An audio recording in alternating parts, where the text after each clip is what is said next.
कराची में अगवा के बाद कत्ल होने वाले मुस्तफा आमिर के आखिरी बार घर से निकलने की सीसीटीवी फुटेज डॉन न्यूज को मौसूल हो गई।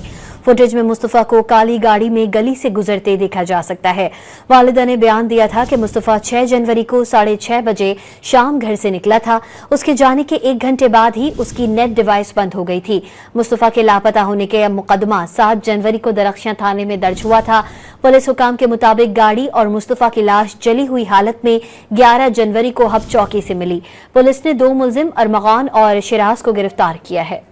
कराची में अगवा के बाद कत्ल होने वाले मुस्तफा आमिर के आखिरी बार घर से निकलने की सीसीटीवी फुटेज डॉन न्यूज को मौसूल हो गई। फुटेज में मुस्तफा को काली गाड़ी में गली से गुजरते देखा जा सकता है। वालिदा ने बयान दिया था कि मुस्तफा 6 जनवरी को 6:30 बजे शाम घर से निकला था।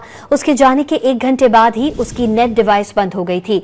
मुस्तफा के लापता होने के मुकदमा 7 जनवरी को दरख्शां थाने में दर्ज हुआ था।